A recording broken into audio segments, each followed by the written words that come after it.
Element ಸಿಟಿಗೆ ಸ್ವಾಗತ. ಇದೊಂದು ಆಹ್ ಎಂಥ ಮಾಯನಗರಿಯಲ್ವಾ. ಹೌದು. ಅಲ್ಲಿ ಗಾಳಿ ಅಂದ್ರೆ ಸುಮ್ನೆ ಗಾಳಿಯಲ್ಲ. ಖಂಡಿತ. ಗಾಳಿ ಅಂದ್ರೆ ಮೋಡಗಳ ಮೇಲೆ ತೇಲಾಡೋ ಜೀವಿಗಳು ಭೂಮಿ ಮರಗಿಡಗಳಲ್ಲಿ ಚಿಗುರುತ್ತೆ. ಆಮೇಲೆ ನೀರಿದೆಯಲ್ಲ, ಬಹುಮಹಡಿ ಕಟ್ಟಡಗಳ ಮೂಲಕ ಜಲಪಾತದ ಹಾಗೆ ಹರಿಯುತ್ತೆ. ಎಲ್ಲವೂ ಸಾಮರಸ್ಯದಿಂದಿರುವ ಹಾಗೆ ಕಾಣುತ್ತೆ ಅಷ್ಟೇ. ಆದ್ರೆ ಈ ನಗರದ ಹೃದಯ ಭಾಗದಲ್ಲಿ ಬೆಂಕಿಯ ಜನಾಂಗ ವಾಸಿಸೋ ಒಂದು ಜಾಗ ಇದೆ. ಅಲ್ಲಿ ಒಂದು ನಿಯಮ, ಒಂದು ನಂಬಿಕೆ ಇದೆ.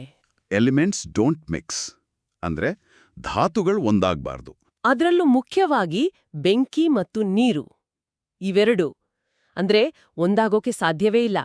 ಇದು ಕೇವಲ ಒಂದು ನಿಯಮ ಅಲ್ಲ, ಅದೊಂದು ಜೀವನ ಪದ್ಧತಿ. ನಮ್ಮ ಕತೆ ಶುರುವಾಗೋದೇ ಈ ದೊಡ್ಡ ಗೋಡೆಯನ್ನು ಒಡೆಯೋ ಒಂದು ಸಣ್ಣ ಕಿಡಿಯಿಂದ. ಹೌದು, ಆ ಕಿಡಿ ಅಂದ್ರೆ ಎಂಬರ್ ಲೂಮೆನ್. ಆದ್ರೆ ಅವಳ ಕಥೆ ಪೂರ್ತಿ ಅರ್ಥ ಆಗ್ಬೇಕು ಅಂದ್ರೆ ನಾವು ಮೊದ್ಲು ಅವಳ ಪೋಷಕರ ಕಥೆ ಕೇಳಬೇಕು. ಸರಿ, ಬರ್ನಿ ಮತ್ತು ಸೆಂಡರ್ ಅವರು ಫೈರ್ಲ್ಯಾಂಡಿಂದ ವಲಸೆ ಬಂದವರು. ಎಲ್ಲವನ್ನೂ ಅಲ್ಲೇ ಬಿಟ್ಟು ಒಂದು ಹೊಸ ಬದುಕನ್ನರಿಸಿ ಎಲಿಮೆಂಟ್ ಸಿಟಿಗೆ ಬರ್ತಾರೆ. ಆದ್ರೆ ಈ ನಗರ ಅವರನ್ನು ಅಷ್ಟು ಸುಲಭವಾಗಿ ಸ್ವಾಗತಿಸ್ಲಿಲ್ಲ ಅಲ್ವಾ? ಇಲ್ಲವೇ ಇಲ್ಲ. ಬೆಂಕಿಯ ಜನಾಂಗದವರನ್ನು ಇಲ್ಲಿ ಒಂದು ರೀತಿ ಅನುಮಾನದಿಂದ ನೋಡ್ತಾರೆ. ಸ್ವಲ್ಪ ದೂರದಲ್ಲೇ ಇಡ್ತಾರೆ. ಎಷ್ಟೋ ಕಡೆ ಅವರಿಗೆ ಒಂದು ಮನೆ ಕೂಡ ಸಿಗೋದಿಲ್ಲ. ಈ ಎಲ್ಲ ಕಷ್ಟಗಳ ನಡುವೆ ಅವರು ದಿ ಫೈರ್ ಪ್ಲೇಸ್ ಅನ್ನೋ ಒಂದು ಅಂಗಡಿಯನ್ನು ಶುರು ಮಾಡ್ತಾರೆ. ಆ ಅಂಗಡಿ ಕೇವಲ ವ್ಯಾಪಾರಕ್ಕಲ್ಲ, ಅದು ಅವರ ಸ್ವಾಭಿಮಾನದ ಸಂಕೇತ. ಅವರ ತ್ಯಾಗ, ಪರಂಪರೆ ಎಲ್ಲವೂ ಅದರಲ್ಲೇ ಇದೆ. ಅದ್ರೊಳಗೆ ಆ ನೀಲಿ ಜ್ವಾಲೆ ಇದೆಯಲ್ಲ. ಹೌದು, ಆ ನೀಲಿ ಜ್ವಾಲೆ ಅದು ಅವರ ಪೂರ್ವಜರ ಆತ್ಮ, ಅವರ ಸಂಸ್ಕೃತಿಯ ಪ್ರತೀಕ. ಅದನ್ನ ಆರದಂತೆ ನೋಡ್ಕೊಳ್ಳೋದೇ ಅವರ ಜೀವನದ ಗುರಿ. ಮತ್ತು ಅವರ ಈ ಎಲ್ಲ ಹೋರಾಟದ ಕನಸುಗಳ ಕೇಂದ್ರಬಿಂದು ಅವರ ಒಬ್ಬಳೇ ಮಗಳು ಎಂಬರ್. ಹೌದು, ಅವಳು ಹುಟ್ಟಿದಾಗಿನಿಂದ ಒಂದೇ ಮಾತು ಕೇಳಿ ಬೆಳೆದಿದ್ದು, ಒಂದು ದಿನ ಈ ಅಂಗಡಿ ನಿಂದೇ ಮಗಳೇ. ಇದೇ ಎಂಬರ್ನ ಜೀವನದ ಅತಿ ದೊಡ್ಡ ಹೊರೆ ಅನ್ಸುತ್ತೆ. ಅವಳು ಜಾಣೆ, ಚುರುಕು, ಆದ್ರೆ ಅವಳೊಳಗೊಂದು ಜ್ವಾಲಾಮುಖಿಯಿದೆ, ಅವಳ ಕೋಪ. ಹೌದು, ಸಣ್ಣ ವಿಷಯಕ್ಕೂ ಅವಳ ಕೋಪ ನೆತ್ತಿಗೇರುತ್ತೆ. ಇಡೀ ದೇಹ ಬೆಂಕಿಯ ಜ್ವಾಲೆಯ ಹಾಗೆ ಉರಿಯುತ್ತೆ. ಅವಳ ತಂದೆ ಬರ್ನಿಗೆ ತಾಳ್ಮೆ ಇರಬೇಕು, ಕೋಪ ನಿಯಂತ್ರಿಸಬೇಕು ಅಂತ ಹೇಳಿ ಹೇಳಿ ಸಾಕಾಗಿರುತ್ತೆ. ಯಾಕಂದ್ರೆ ಅವನು ನಿವೃತ್ತಿಯಾಗೋ ಮೊದಲು ಅಂಗಡಿಯನ್ನು ಎಂಬರ್ಗೆ ವಹಿಸಬೇಕು ಅನ್ನೋದು ಅವನ ಜೀವನದ ಕನಸು. ಆದ್ರೆ ಎಂಬರ್ಗೆ ಈ ಕನಸು ಬೇಕಾ? ಅವಳ ನಿಜವಾದ ಆಸೆ ಏನು? ಈ ಪ್ರಶ್ನೆಗೆ ಉತ್ತರ ಸಿಗೋ ಮೊದ್ಲೇ ಒಂದು ದಿನ ಆ ಅನಾಹುತ ನಡೆದು ಹೋಗುತ್ತೆ. ಅದು ಎಂಬರ್ಗೆ ಒಂದು ಪರೀಕ್ಷೆಯ ದಿನ. ಮೊದಲ ಬಾರಿಗೆ ಬರ್ನಿ ಅಂಗಡಿಯ ಪೂರ್ತಿ ಜವಾಬ್ದಾರಿಯನ್ನ ಅವಳಿಗೆ ವಹಿಸಿ ಹೋಗ್ತಾನೆ. ಅಂಗಡಿಯಲ್ಲಿ ಜನವೋ ಜನ. ಆ ಒತ್ತಡ, ಗಡಿಬಿಡಿಯಲ್ಲಿ ಎಂಬರ್ಗೆ ತನ್ನ ತಾಳ್ಮೆ ಕಳೆದು ಹೋಗುತ್ತೆ. ಆಗ ಅವಳ ಕೋಪ ಅಕ್ಷರಶಃ ಸ್ಫೋಟಗೊಳ್ಳುತ್ತೆ. ಆ ರಭಸಕ್ಕೆ ನೆಲಮನೆಯಲ್ಲಿದ್ದ ಹಳೆಯ ನೀರಿನ ಪೈಪೊಂದು ಪಟ್ಟಂತ ಒಡೆದು ನೀರು ಚಿಮ್ಮುಳು ಶುರುವಾಗುತ್ತೆ. ಆ ಅನಾಹುತದಿಂದ ಕೇವಲ ನೀರು ಮಾತ್ರ ಹೊರಗೆ ಬರೋದಿಲ್ಲ, ಅದರ ಜೊತೆಗೆ ಆ ಪೈಪ್ನಿಂದ ಜಾರಿಕೊಂಡು ಬಂದಿದ್ದು ವೇಡ್. ಈ ಪಾತ್ರದ ಎಂಟ್ರಿಯಿಂದ ಕತೆಯ ದಿಕ್ಕೇ ಬದಲಾಗುತ್ತೆ. ಹೌದು, ಅವನು ನೀರಿನ ಧಾತುವಿನವನು, ಸಿಟಿ ಇನ್ಸ್ಪೆಕ್ಟರ್. ಎಂಬರ್ಗೆ ಸಂಪೂರ್ಣ ವಿರುದ್ಧ. ಅವಳು ಬೆಂಕಿಯಾದ್ರೆ ಇವನು ನೀರು. ಅವಳು ಕೋಪಿಷ್ಠಿ ಆದ್ರೆ ಇವನು ಸದಾ ಅಳ್ತಿರ್ತಾನೆ. ಸಣ್ಣ ವಿಷಯಕ್ಕೂ ಅವನ ಕಣ್ಣಲ್ಲಿ ನೀರು. ತುಂಬಾ ಭಾವನಾತ್ಮಕ ಜೀವಿ. ಆದ್ರೆ ತನ್ನ ಕೆಲಸದಲ್ಲಿ ತುಂಬಾ ಕಟ್ಟುನಿಟ್ಟು. ಅಂಗಡಿಯ ಒಡೆದ ಪೈಪ್ಗಳನ್ನ ನೋಡಿ ನಿಯಮದ ಪ್ರಕಾರ ಒಂದಾದ ಮೇಲೊಂದು ದೂರುಗಳನ್ನ ಬರೀತಾನೆ. ಈ ದೂರುಗಳಿಂದಾಗಿ ಬರ್ನಿ ಇಷ್ಟು ವರ್ಷ ಕಷ್ಟಪಟ್ಟು ಕಟ್ಟಿದ ಅಂಗಡಿ ಮುಚ್ಚಿ ಹೋಗುವ ಅಪಾಯ ಎದುರಾಗುತ್ತೆ. ಇದು ಎಂಬರ್ ಜೀವನದಲ್ಲಿ ಒಂದು ಭಯಾನಕ ಕ್ಷಣ. ತನ್ನ ಒಂದು ಕ್ಷಣದ ಕೋಪದಿಂದ ಅಪ್ಪನ ಜೀವನದ ಕನಸನ್ನೇ ನಾಶ ಮಾಡಿಬಿಟ್ಟೇನಲ್ಲ ಅನ್ನೋ ನೋವವಳಿಗೆ. ಇಲ್ಲಿಂದ ಶುರುವಾಗುತ್ತೆ ಒಂದು ಭಯ ಮತ್ತು ಅನಿರೀಕ್ಷಿತತೆಯ ಪಯಣ. ಆದ್ರೆ ತನ್ನಿಂದಾದ ತಪ್ಪಿನ ಅರಿವು ವೇಡ್ಗೂ ಆಗುತ್ತೆ. ನಿಯಮ ಪಾಲಿಸೋದು ಸರಿ, ಆದ್ರೆ ಒಬ್ಬರ ಜೀವನದ ಕನಸನ್ನೇ ಕಿತ್ತುಕೊಳ್ಳೋದು ಅವನಿಗೆ ಸರಿ ಕಾಣೋದಿಲ್ಲ. ಅವನಲ್ಲಿರುವ ಆ ಸಹಾನುಭೂತಿ ಅವನನ್ನು ಸುಮ್ಮನೆ ಕೂರಲು ಬಿಡೋದಿಲ್ಲ. ಸೊ ಅವನು ಎಂಬರ್ಗೆ ಸಹಾಯ ಮಾಡಲು ನಿರ್ಧರಿಸ್ತಾನೆ. ತನ್ನ ಬಾಸ್ ಗೇಲ್ ಹತ್ರ ಅವಳನ್ನು ಕರೆದುಕೊಂಡು ಹೋಗ್ತಾನೆ. ಗೇಲ್ ಗಾಳಿಯ ಧಾತು. ಅವಳು ನೋಡೋಕೆ ಒರಟು, ಆದರೆ ನ್ಯಾಯವಂತೆ. ಅಲ್ಲಿ ಎಂಬರ್ ತನ್ನ ಪರಿಸ್ಥಿತಿಯನ್ನು ವಿವರಿಸಿದಾಗ ಗೇಲ್ ಅವರಿಗೊಂದು ಚಾನ್ಸ್ ಕೊಡ್ತಾಳೆ. ಹೇಗೆ ಅಂದ್ರೆ, ನಗರದ ದೊಡ್ಡ ಕಾಲುವೆಯೊಂದರಲ್ಲಿ ಎಲ್ಲೋ ನೀರು ಸೋರಿಕೆ ಆಗ್ತಿರುತ್ತೆ. ಅದ್ರಿಂದ ಫೈರ್ ಡಿಸ್ಟ್ರಿಕ್ಟ್ಗೆ ಅಪಾಯ. ಆ ಸೋರಿಕೆ ಎಲ್ಲಿದೆ ಅಂತ ಪತ್ತೆ ಹಚ್ಚಿ ಸರಿಪಡಿಸಿದ್ರೆ ನಿಮ್ಮ ಅಂಗಡಿಯ ಮೇಲಿನ ದೂರುಗಳನ್ನು ವಾಪಸ್ ತಗೊಳ್ತೇನಿ ಅಂತಾಳೆ. ಇದು ಎಂಬರ್ಗೆ ಸಿಕ್ಕ ಎರಡನೇ ಅವಕಾಶ. ಆದ್ರೆ ಈ ಕೆಲ್ಸವನ್ನ ಅವಳು ಒಬ್ಳೇ ಮಾಡಕ್ಕಾಗಲ್ಲ. ಅವಳ ಜೊತೆಗೆ ವೇಡ್ ಕೂಡ ಇರಲೇಬೇಕು. ಬೆಂಕಿ ಮತ್ತು ನೀರು ಒಟ್ಟಿಗೆ ಒಂದು ಸಾಹಸಕ್ಕೆ ಇಳಿಯಲೇಬೇಕಾದ ಪರಿಸ್ಥಿತಿ. ಮೊದಲಿಬ್ರಿಗೂ ಒಂಥರ ಮುಜುಗರ, ಅನುಮಾನ. ಆದ್ರೆ ಒಟ್ಟಿಗೆ ಕೆಲಸ ಮಾಡ್ತಾ ಮಾಡ್ತಾ ಅವರು ಪರಸ್ಪರ ಅರ್ಥ ಮಾಡ್ಕೊಳಕ್ ಶುರು ಮಾಡ್ತಾರೆ. ಹೌದು, ಎಂಬರ್ ಕೋಪದ ಹಿಂದಿರೋ ನೋವನ್ನ ವೇಡ್ ಅರ್ಥ ಮಾಡ್ಕೊಳ್ತಾನೆ. ಮತ್ತೆ ವೇಡ್ನ ಅಳುಮುಂಜಿ ಸ್ವಭಾವದ ಹಿಂದಿರೋ ಕಾಳಜಿಯನ್ನ ಎಂಬರ್ ನೋಡ್ತಾಳೆ. ಅವರ ಈ ಪಯಣದಲ್ಲಿ ಒಂದು ಅದ್ಭುತ ಘಟನೆ ನಡೆಯುತ್ತೆ. ಹೌದು, ಆ ನೀರಿನ ಸೋರಿಕೆಯನ್ನ ತಡೆಯಲು ಮರಳಿನ ಚೀಲಗರ ಅಣೆಕಟ್ಟನ್ನು ಕಟ್ಟಿರ್ತಾರೆ. ಆದ್ರೆ ನೀರಿನ ರಭಸಕ್ಕೆ ಅದು ಒಡೆದು ಹೋಗುತ್ತೆ. ಆ ಎಂಬರು ಒಂದು ಕ್ಷಣವೂ ಯೋಚಿಸದೆ ತನ್ನ ಬೆಂಕಿಯಿಂದ ಆ ಮರಳನ್ನ ಕರಗಿಸಿ ಒಂದು ಸುಂದರವಾದ ಗಟ್ಟಿಯಾದ ಗಾಜಿನ ಗೋಡೆಯನ್ನೇ ನಿರ್ಮಿಸ್ಬಿಡ್ತಾಳೆ. ಎಲ್ಲರೂ ಆಶ್ಚರ್ಯದಿಂದ ನೋಡ್ತಾರೆ.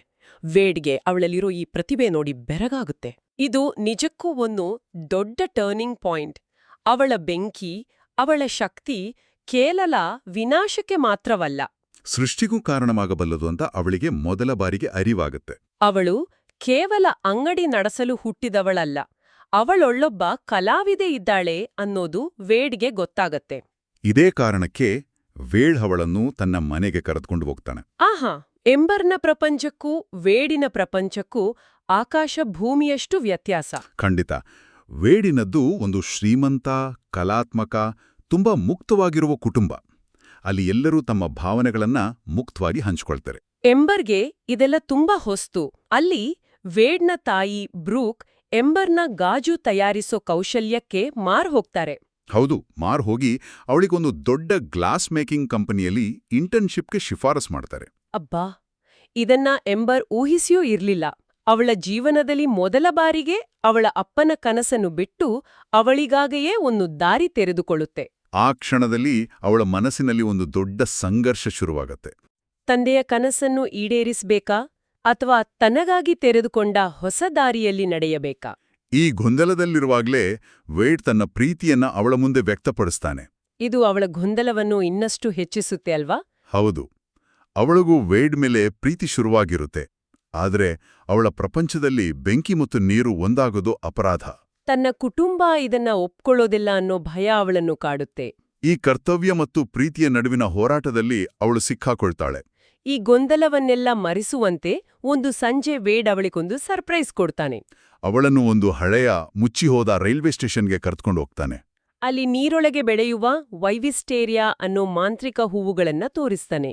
ಚಿಕ್ಕವಳಿದ್ದಾಗ ಬೆಂಕಿಯ ಧಾತುವಾದ ಕಾರಣಕ್ಕೆ ಅವಳನ್ನು ಆ ಗಾರ್ಡನ್ಗೆ ಹೋಗಲು ಬಿಟ್ಟಿರೋದಿಲ್ಲ. ಆ ನೋವು ಅವಳ ಮನಸ್ಸಲ್ಲಿ ಹಾಗೇ ಉಳಿದಿರುತ್ತೆ. ಈಗ ವೇಡ್ ಆ ಕನಸನ್ನು ನನಸು ಮಾಡ್ತಾನೆ. ನೀರಿನ ಗುಳ್ಳೆಯೊಳಗೆ ಅವಳನ್ನು ಕೂರಿಸಿ ಆ ಹೂವುಗಳ ಜಗತ್ತಿಗೆ ಕರೆದೊಯ್ತಾನೆ. ಆ ದೃಶ್ಯವನ್ನು ನೋಡಿ ಎಂಬರ್ ಮಂತ್ರಮುಗ್ಧಳಾಗುತ್ತಾಳೆ. ಆ ಕ್ಷಣದಲ್ಲಿ ಅವರು ತಮ್ಮೆಲ್ಲ ಭಯಗಳನ್ನ ಮರೆಯುತ್ತಾರೆ. ಮೊದಲ ಬಾರಿಗೆ ಬೆಂಕಿ ಮತ್ತು ನೀರು ಒಂದನ್ನೊಂದು ಮುಟ್ಟುತ್ತವೆ. ಎಂಬರ್ನ ಬೆಂಕಿ ವೇಡ್ನ ನೀರನ್ನ ಆವಿಯಾಗಿಸುವುದಿಲ್ಲ, ವೇಡ್ನ ನೀರು ಎಂಬರ್ನ ಬೆಂಕಿಯನ್ನ ನಂದಿಸುವುದಿಲ್ಲ. ಬದಲಿಗೆ ಅವರಿಬ್ಬರೂ ಜೊತೆಯಾಗಿ ನೃತ್ಯ ಮಾಡ್ತಾರೆ. ಅದು ಅವರ ಪ್ರೀತಿಯ ವಿಜಯದ ಕ್ಷಣ. ಆದ್ರೆ ಆ ಸಂತೋಷ ಹೆಚ್ಚು ಕಾಲ ಉಳಿಯುವುದಿಲ್ಲ. ಮನೆಗೆ ಬಂದವಳಿಗೆ ತನ್ನ ತಂದೆಯ ಮುಖ ನೋಡಿದಾಗ ಅವರ ತ್ಯಾಗ, ಅವರ ಕನಸು ಎಲ್ಲವೂ ನೆನಪಾಗುತ್ತೆ. ಹೌದು, ನೀರಿನ ಧಾತುವಿನಿಂದಾಗಿ ತಮ್ಮ ಊರಿನ ಬಿಟ್ಟು ಬಂದ ಕಥೆ, ಅವರಿಗಿರೋ ಪೂರ್ವಾಗ್ರಹ ಎಲ್ಲವೂ ಕಣ್ಮುಂದೆ ಬರುತ್ತೆ. ತನ್ನ ಪ್ರೀತಿಗಾಗಿ ತನ್ನ ಕುಟುಂಬಕ್ಕೆ ದ್ರೋಹ ಮಾಡಲು ಅವಳ ಮನಸ್ಸು ಒಪ್ಪುವುದಿಲ್ಲ. ಸೊ ಭಾರವಾದ ಹೃದಯದಿಂದ ಅವಳು ವೇಡ್ನಿಂದ ದೂರವಾಗಲು ನಿರ್ಧರಿಸುತ್ತಾಳೆ. ನಾವಿಬ್ರು ಒಂದಾಗಲು ಸಾಧ್ಯವಿಲ್ಲ ಅಂತ ಹೇಳ್ಬಿಡ್ತಾಳೆ. ಇತ್ತ ಬರ್ನಿ ತನ್ನ ಮಗಳು ಈಗ ಅಂಗಡಿ ನಡೆಸಲು ಸಂಪೂರ್ಣ ಸಿದ್ಧಳಾಗಿದ್ದಾಳೆ ಅಂತ ನಂಬಿ ತನ್ನ ನಿವೃತ್ತಿಯನ್ನ ಘೋಷಿಸ್ತಾನೆ. ಅಂಗಡಿಯನ್ನು ಎಂಬರ್ಗೆ ಹಸ್ತಾಂತರಿಸುವ ದೊಡ್ಡ ಸಮಾರಂಭವನ್ನು ಏರ್ಪಡಿಸುತ್ತಾನೆ. ಇಡೀ ಫೈರ್ ಡಿಸ್ಟ್ರಿಕ್ಟ್ನ ಜನ ಸೇರಿರ್ತಾರೆ. ವಹಿಸಿಕೊಡುವ ಕ್ಷಣದಲ್ಲಿ ಅಲ್ಲಿಗೆ ವೇಡ್ ಪ್ರತ್ಯಕ್ಷನಾಗುತ್ತಾನೆ. ಅವನಿಗೆ ಎಂಬರ್ನನ್ನು ಬಿಟ್ಟಿರಲು ಸಾಧ್ಯವಾಗುವುದಿಲ್ಲ. ಎಲ್ಲರೆದುರೇ ನಾನು ನಿನ್ನನ್ನು ಪ್ರೀತಿಸುತ್ತೇನೆ ಎಂದು ಘೋಷಿಸಿಬಿಡುತ್ತಾನೆ. ಆ ಗಡಿಬಿಡಿಯಲ್ಲಿ ಎಂಬರ್ ಬಾಯಿಂದ ಒಂದು ಸತ್ಯ ಹೊರಬರುತ್ತೆ. ಅಂದು ನೆಲಮನೆಗೆಯ ಪೈಪ್ ಒಡೆದಿದ್ದು ನನ್ನ ಕೋಪದಿಂದ ಅಂತ ಅವಳು ಒಪ್ಪಿಕೊಡುತ್ತಾಳೆ. ಈ ಮಾತು ಕೇಳಿ ಬರ್ನಿಯ ಹೃದಯವೇ ಒಡೆದು ಹೋದಂತಾಗ್ತದೆ. ತನ್ನ ಮಗಳು ತನ್ನಿಂದ ಇಷ್ಟು ದೊಡ್ಡ ಸತ್ಯವನ್ನು ಮುಚ್ಚಿಟ್ಟಿದ್ದಾಳೆ. ಅಷ್ಟೇ ಅಲ್ಲ, ತಾನು ದ್ವೇಷಿಸುವ ನೀರಿನ ಧಾತುವಿನವನೊಬ್ಬನನ್ನು ಪ್ರೀತಿಸುತ್ತಿದ್ದಾಳೆ ಅಂತ ತಿಳಿದು ಬರ್ನಿಗೆ ತೀವ್ರ ಆಘಾತ. ಕೋಪದಲ್ಲಿ ಈ ಅಂಗಡಿ ನಿನಗೆ ಸಿಗುವುದಿಲ್ಲ, ನನ್ನ ನಿವೃತ್ತಿಯ ನಿರ್ಧಾರವನ್ನು ವಾಪಸ್ ಪಡೆಯುತ್ತೇನೆ ಎಂದು ಕೂಗಾಡುತ್ತಾನೆ. ಅದೇ ಸಮಯದಲ್ಲಿ ಎಂಬರ್ ಕಟ್ಟಿದ್ದ ಗಾಜಿನ ಅಣಕಟ್ಟು ನೀರಿನ ರಭಸಕ್ಕೆ ಒಡೆದು ಇಡೀ ಫೈರ್ ಡಿಸ್ಟ್ರಿಕ್ಟ್ಗೆ ಪ್ರವಾಹ ನುಗ್ಗುತ್ತದೆ. ಎಲ್ಲವೂ ನಾಶವಾಗುವ ಹಂತಕ್ಕೆ ಬರುತ್ತದೆ. ಪ್ರವಾಹದ ನೀರು ದಿ ಫೈರ್ ಪ್ಲೇಸ್ ಅಂಗಡಿಯೊಳಗೆ ನುಗ್ಗುತ್ತದೆ. ನಮ್ಮ ಪರಂಪರೆಯ ನೀಲಿ ಜ್ವಾಲೆಯನ್ನು ಉಳಿಸಲೇಬೇಕೆಂದು ಎಂಬರ್ ಹೋರಾಡುತ್ತಾಳೆ. ಅವಳ ಜೊತೆ ವೇಡ್ ಕೂಡ ಇರ್ತಾನೆ. ಆದ್ರೆ ನೀರಿನ ಮಟ್ಟ ಹೆಚ್ಚಾಗುತ್ತಾ ಅವರಿಬ್ಬರೂ ಒಂದು ಸಣ್ಣ ಕೋಣೆಯಲ್ಲಿ ಸಿಕ್ಕಿ ಹಾಕ್ಕೊಳ್ತಾರೆ. ಬಾಗಿಲು ಲಾಕ್ ಆಗುತ್ತೆ. ಇದು ಕಥೆಯ ಅತ್ಯಂತ ದುರಂತಮಯ ಮತ್ತು ಭಾವನಾತ್ಮಕ ಘಟ್ಟ. ಆ ಸಣ್ಣ ಮುಚ್ಚಿದ ಕೋಣೆಯಲ್ಲಿ ಎಂಬರ್ನ ಬೆಂಕಿಯ ಶಾಖ ಹೆಚ್ಚಾಗ್ತಾ ಹೋಗುತ್ತೆ. ನೀರಿನ ಧಾತುವಾದ ವೇಡ್ಗೆ ಆ ಶಾಖವನ್ನು ತಡೆಕೊಳ್ಳಲು ಸಾಧ್ಯವಾಗೋದಿಲ್ಲ. ನಿಧಾನವಾಗಿ ಅವನ ದೇಹ ಆವಿಯಾಗಿ ಕರಗಿ ಎಂಬರ್ನ ಕಣ್ಣೆದುರೆ ಮಾಯವಾಗಿ ಹೋಗ್ತಾನೆ. ಐ ಲವ್ ಯು ಎಂಬರ್ ಅನ್ನೋದು ಅವನ ಕೊನೆಯ ಮಾತಾಗಿರುತ್ತೆ. ತನ್ನ ಪ್ರೀತಿಪಾತ್ರ ತನ್ನ ಕಣ್ಣೆದುರೆ ಕರಗಿ ಹೋದ ಆ ದೃಶ್ಯ ಎಂಬರ್ನನ್ನು ಸಂಪೂರ್ಣವಾಗಿ ಜರ್ಜರಿತಗೊಳಿಸುತ್ತೆ. ಪ್ರವಾಹ ಇಳಿದ ನಂತರ ದುಃಖ ತಪ್ತಳಾದ ಅವಳು ತನ್ನ ತಂದೆಯ ಬಳಿ ತನ್ನೆಲ್ಲ ಭಾವನೆಗಳನ್ನು ತೋಡಿಕೊಳ್ಳುತ್ತಾಳೆ. ನನಗೆ ಈ ಅಂಗಡಿ ಯಾವತ್ತೂ ಬೇಕಾಗಿರ್ಲಿಲ್ಲ ಅಪ್ಪ, ಅದು ನಿಮ್ಮ ಕನಸು, ನನ್ನ ಕನಸು ಬೇರೆಯೇ ಇತ್ತು. ನಾನು ವೇಡ್ನನ್ನು ಪ್ರೀತಿಸ್ತಿದ್ದೆ ಅಂತ ಅಳುತ್ತಾ ಒಪ್ಕೊಳ್ತಾಳೆ. ಮಗಳ ನೋವನ್ನು ನೋಡಿ ಬರ್ನಿ ಕೂಡ ಕರಗಿ ಹೋಗ್ತಾನೆ. ಆಗ ಎಂಬರ್ನ ಗಮನ ಆ ಕೋಣೆಯ ಕಲ್ಲಿನ ಮೇಲ್ಛಾವಣಿಯತ್ತ ಹರಿಯುತ್ತೆ. ಅಲ್ಲಿ ಆವಿಯಾಗಿದ್ದ ವೇಡ್ ನೀರಿನ ಹನಿಗಳಾಗಿ ಘನೀಕರಿಸಿರುತ್ತಾನೆ. ಎಂಬರ್ಗೆ ಒಂದು ಉಪಾಯ ಹೊಳೆಯುತ್ತೆ. ಅವಳು ಮತ್ತು ವೇಡ್ ಒಂದು ಆಟ ಆಡುತ್ತಿದ್ದರು, ಯಾರು ಯಾರನ್ನು ಬೇಗ ಅಳಿಸ್ತಾರೆ ಅಂತ. ಆ ನೆನಪಲ್ಲಿ ಅವಳು ಮೇಲ್ಛಾವಣಿಯನ್ನು ನೋಡಿ ಸುಳ್ಳು ಹೇಳಿ ಅಳಲು ಶುರು ಮಾಡುತ್ತಾಳೆ. ಆ ಭಾವನಾತ್ಮಕ ಮಾತುಗಳನ್ನ ಕೇಳಿ ಮೇಲ್ಛಾವಣಿಯಲ್ಲಿದ್ದ ಹನಿಗಳು ಕಣ್ಣೀರಾಗಿ ಜಿನುಗಲಾರಂಭಿಸ್ತವೆ. 1 ಹನಿ, 2 ಹನಿ.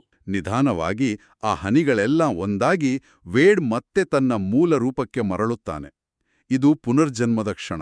ಬೆಂಕಿ ಮತ್ತು ನೀರು ಮತ್ತೆ ಒಂದಾಗ್ತವೆ. ಈ ಬಾರಿ ಯಾವುದೇ ಅಡೆತಡೆಗಳಿಲ್ಲದೆ ಅವರಿಬ್ಬರು ಮೊದಲ ಬಾರಿಗೆ ಮುತ್ತಿಕ್ಕುತ್ತಾರೆ. ಈ ದೃಶ್ಯವನ್ನು ನೋಡಿದ ಬರ್ನಿ ತನ್ನ ಮಗಳ ಸಂತೋಷಕ್ಕಿಂತ ದೊಡ್ಡ ಪರಂಪರೆ ಇನ್ನೊಂದಿಲ್ಲ ಅಂತ ಅರಿತುಕೊಳ್ಳುತ್ತಾನೆ. ಅವನು ಅವರ ಪ್ರೀತಿಯನ್ನು ಮನಪೂರ್ವಕವಾಗಿ ಒಪ್ಪಿಕೊಳ್ಳುತ್ತಾನೆ. ಕೆಲವು ತಿಂಗಳುಗಳ ನಂತರ ಎಲಿಮೆಂಟ್ ಸಿಟಿಯ ಚಿತ್ರಣವೇ ಬದಲಾಗಿರುತ್ತೆ. ಎಂಬರ್ ಮತ್ತು ವೇಡ್ ಈಗ ಅಧಿಕೃತವಾಗಿ ಪ್ರೇಮಿಗಳು. ಬರ್ನಿ ನಿವೃತ್ತಿ ಹೊಂದಿ ಅಂಗಡಿಯನ್ನು ತನ್ನ ಸ್ನೇಹಿತರಿಗೆ ವಹಿಸಿಕೊಟ್ಟಿರುತ್ತಾನೆ. ಮತ್ತು ಎಂಬರ್ ತನ್ನ ಕನಸನ್ನು ನನಸಾಗಿಸಲು ಗ್ಲಾಸ್ ಮೇಕಿಂಗ್ ಇಂಟರ್ನ್ಶಿಪ್ಗಾಗಿ ವೇಡ್ ಜೊತೆಗೆ ಹೊಸ ಪಯಣಕ್ಕೆ ಸಿದ್ಧಳಾಗುತ್ತಾಳೆ. ಕೊನೆಯಲ್ಲಿ ಅವಳು ತನ್ನ ತಂದೆಗೆ ತಲೆಬಾಗಿ ನಮಸ್ಕರಿಸಿದಾಗ ಅವರ ಜ್ವಾಲೆ ನಂದಿ ಹೋಗುವುದಲ್ಲ, ಬದಲಿಗೆ ಇನ್ನಷ್ಟು ಪ್ರಕಾಶಮಾನವಾಗಿ ಉರಿಯುತ್ತೆ. ಇದು ಸಂಕೇತಿಸುವುದೇನೆಂದರೆ, ನಮ್ಮ ಪರಂಪರೆಯನ್ನು ಗೌರವಿಸುವುದರಿಂದ ನಮ್ಮ ವೈಯಕ್ತಿಕ ಬೆಳವಣಿಗೆಗೆ ಅಡ್ಡಿಯಾಗುವುದಿಲ್ಲ, ಬದಲಿಗೆ ಅದು ನಮಗೆ ಇನ್ನಷ್ಟು ಶಕ್ತಿ ನೀಡುತ್ತೆ. ನಿಜ, ಈ ಕಥೆ ಕೇವಲ ಪ್ರೇಮಕಥೆಯಲ್ಲ. ಇದು ವಲಸಿಗರ ಹೋರಾಟ, ಪೋಷಕರ ನಿರೀಕ್ಷೆಗಳು ಮತ್ತು ನಮ್ಮದೇ ಆದ ದಾರಿಯನ್ನು ಕಂಡುಕೊಳ್ಳುವ ಪಯಣ. ಹೌದು, ಹೇಗೆ 2 ತದ್ವಿರುದ್ಧ ಶಕ್ತಿಗಳು ಒಂದಾದಾಗ ವಿನಾಶದ ಬದಲು ಇನ್ನಷ್ಟು ಸುಂದರವಾದದ್ದು ಸೃಷ್ಟಿಯಾಗಬಹುದು ಎಂಬುದಕ್ಕೆ ಇದು ಅದ್ಭುತ ಉದಾಹರಣೆ. ಇದು ನಮ್ಮನ್ನೊಂದು ಆಳವಾದ ಪ್ರಶ್ನೆಯೊಂದಿಗೆ ಬಿಟ್ಟುಹೋಗುತ್ತೆ. ನಮ್ಮನ್ನು ರೂಪಿಸಿದವರ ಕನಸುಗಳನ್ನು ಮತ್ತು ಪರಂಪರೆಯ ಭಾರವನ್ನು ಗೌರವಿಸ್ತಲೇ ನಮ್ಮ ಸ್ವಂತ ಕನಸುಗಳನ್ನು ಬೆನ್ನಟ್ಟುವುದು ಹೇಗೆ? ಈ ಎರಡರ ನಡುವೆ ಸಮತೋಲನವನ್ನು ಕಂಡುಕೊಳ್ಳುವುದು ಸಾಧ್ಯವೇ? ಈ ಪ್ರಶ್ನೆಗುತ್ತರ ಸುಲಭವಲ್ಲ, ಆದರೆ ಈ ಕಥೆ ಅದಕ್ಕೊಂದು ದಾರಿದೀಪವಾಗಬಹುದು.